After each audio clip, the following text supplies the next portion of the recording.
Hello, and today we're going to be investigating humanoid robots. So we're going to be able to describe the characteristics of a humanoid robot.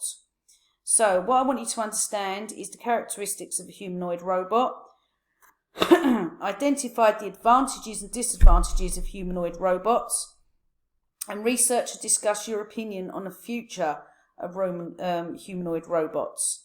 So what is a humanoid robot? Now, it's a robot that's basically built with its body shape to resemble that of a human. So as you can see, they've got a face structure like a human would have. Okay, they've got arms, shoulders and a chest like a torso that a human would have. And they've got legs that should be able to move like a human would.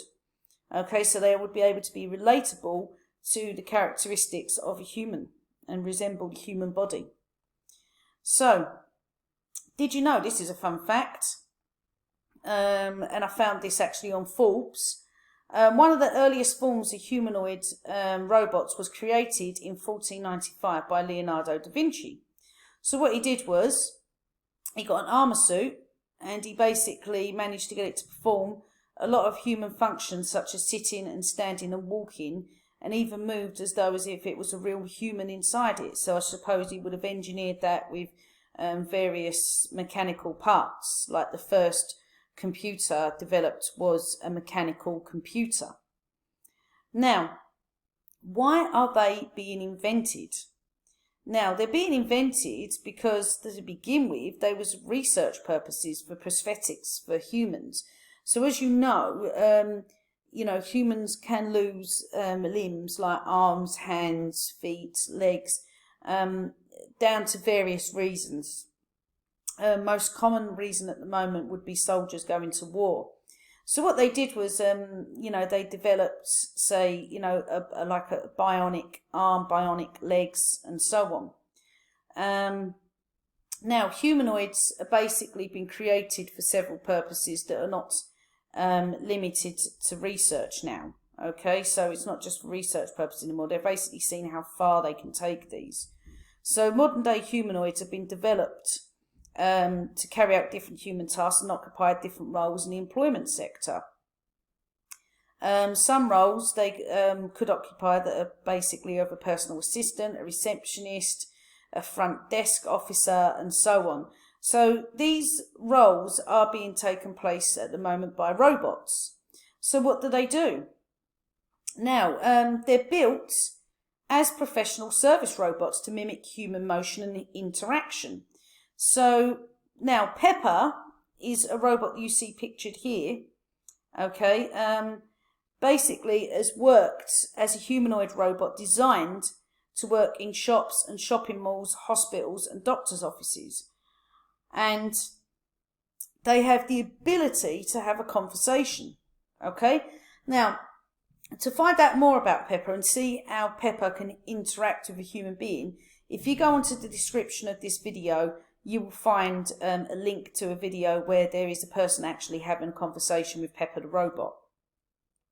So Pepper is currently working in airports around the world. For example, that I've read that Munich airport are now getting them. And at the moment, Pepper is actually working in various airports, giving out hand sanitizer and tissues during this global pandemic of COVID-19. And that is actually true. I've seen it on Sky News for myself. So, what are the advantages of humanoid robots? Now, its appearance is that of a human, which is a massive advantage, which means that humans will be curious and take to these robots. They can be used for functional purposes. So that means they can be used for purposes to fulfill certain jobs. So they are working in some hospitals in parts of the world delivering various items. Okay, so they can be used for purposes that are not just fun or they're just there and they don't do much. They are being used for functional purposes. So they can perform tasks that a human would usually carry out. They can be tasked to do dangerous jobs, such as sent into distant space exploration, and that would be far too dangerous for a human to do. They do not make mistakes, okay, because they're programmed, so they don't make mistakes. So unless they're programmed incorrectly, They're not going to make mistakes. They do have the facility for human interaction. So, for example, they have been used to take care of the elderly, and they've interacted with children. So, if you'd have watched the video of Pepper, you could see that that guy did interact with Pepper. And they gather data about the environment surrounding them by using sensors as a useful tool by the military. So, for example, a robot can be sent out to maybe a zone that would be considered dangerous because maybe war is taking place, and they've actually been sent out to the zones, and using the sensors, they can detect what's going on. So what is the disadvantage of humanoid robots? So, you know, as many advantages that there are, and they're great, there are disadvantages. So they are very expensive, depending on how advanced they are. They will replace jobs, okay? That will happen. So like a customer service or special assistants in an airport, as well as in pharmacies and nurses and secretaries. Okay, they are being designed for those purposes.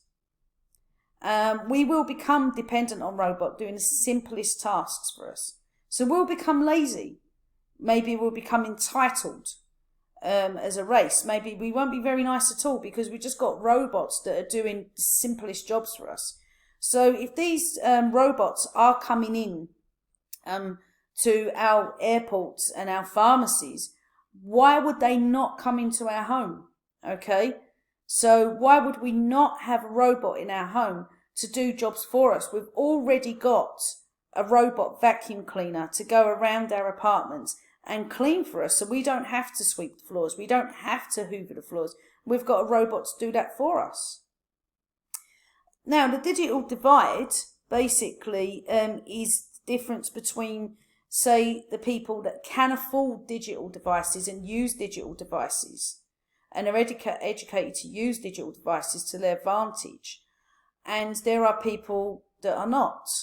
Okay, now the digital divide is a global thing, okay, because third world countries may not have computers, and the only people in third world countries that can become doctors and lawyers and so on are those that can use a computer. But the poor in some countries never become educated on computers, okay, because their schools cannot afford them. So maybe there will be a class divide.